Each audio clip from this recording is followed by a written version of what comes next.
प्यारे साथियों, आज हम एक कैंसर के एपिडेमिक से गुजर रहे हैं। हमें जैसा कि आप जानते हैं, world wide 50 to 60% of cancers are curable at the moment. सारे कैंसर क्योर नहीं हो पाते हैं। जो अर्ली स्टेज में कैंसर आते हैं उनका क्योर रेट ज़्यादा होता है। स्टेज 1 और 2 कैंसर जो होते हैं उसमें 80 to 90% क्योर हो सकते हैं। स्टेज 3 के 60 to 70% क्योर होते हैं और stage 4 cancer is not curable. उसमें हम अपने ट्रीटमेंट से, कीमोथेरेपी से, रेडियोथेरेपी से, सर्जरी से थोड़ा लाइफ स्पैन बढ़ा सकते हैं, क्वालिटी ऑफ लाइफ इम्प्रूव कर सकते हैं, बट क्योर नहीं कर सकते। स्टेज 1 और 2 कैंसर डिटेक्ट करने के लिए इट इज़ इम्पॉर्टेंट कि हमें उनके पेशेंट के कैंसर का अर्ली साइंस पता होना चाहिए। ये अर्ली साइंस के डिनोशन है कॉशन नाम से। जो पहला वर्ड है सी से चेंज इन बाउल और ब्लैडर हैबिट, जिसमें पेशेंट में जैसे यूरिन का डिफ़िकल्टी है, यूरिनरी ऑब्स्ट्रक्शन है या यूरिनरी फ्रीक्वेंसी है जो बढ़ जाती है, उसके बारे में देखना है कि चेंज हुआ है, या पेशेंट को डायरिया हो रहा है या कॉन्स्टिपेशन हो रहा है या डायरिया अल्टरनेटिंग विद कॉन्स्टिपेशन हो रहा है, जो नॉर्मल ट्रीटमेंट देने से ठीक नहीं हो रहा है, तो उसको हमें इन्वेस्टिगेट करना चाहिए। दूसरा साइन है ए सोर दैट डज नॉट हील। सोर और एन अल्सर जो मुंह के अंदर है या गाल के अंदर है या स्किन में है या कहीं किसी बॉडी के किसी भी एरिया है,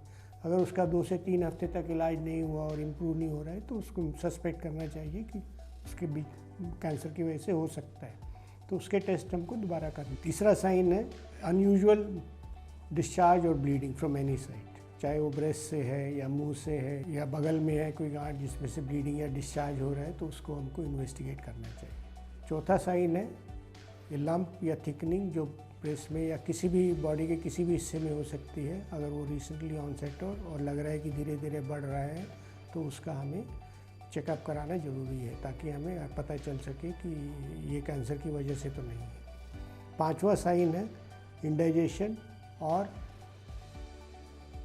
डिस्फेजिया, दैट इज़ पेशेंट की जिसको एसिडिटी के सिम्टम्स हैं और ट्रीटमेंट लेने से इम्प्रूव नहीं हो रहे हैं, या पेशेंट को स्वॉलोइंग डिफ़िकल्टी हो रही है, जो शुरू में हो सकता है कि सॉलिड्स के साथ हो, जैसे सॉलिड खाते हुए, फिर धीरे धीरे लिक्विड्स के साथ भी होने लगे, जो प्रोग्रेसिव कर रही है, तो उसको हम अपने डॉक्टर को मिलना है। सपोज़ शरीर के किसी भी हिस्से पे पुराना कोई मोल है या वॉट है और वो सडनली बढ़ने लगे, तो हो सकता है कि वो कैंसर की वजह से बढ़ रहा हो, तो उसका भी चेकअप ज़रूरी है। और फाइनल साइन है पेशेंट जिसको कॉफ है, नैगिंग कॉफ, जो इम्प्रूव नहीं हो रही है ट्रीटमेंट लेने से, और उसका कैरेक्टर चेंज हुआ है पिछले 3 हफ्ते से या 4 हफ्ते से, और जिसमें अगर साथ में हॉर्सनेस भी है या चेंज ऑफ वॉइस है, वो भी एक साइन हो सकता है कि कैंसर की वजह से हो। तो अगर ये सब सिम्टम्स आप में से कभी किसी को लगता है कि आ रहे हैं या आपने नोटिस किए हैं, तो हमें तुरंत ही अपना चेकअप कराने के लिए किसी डॉक्टर के पास जाना चाहिए।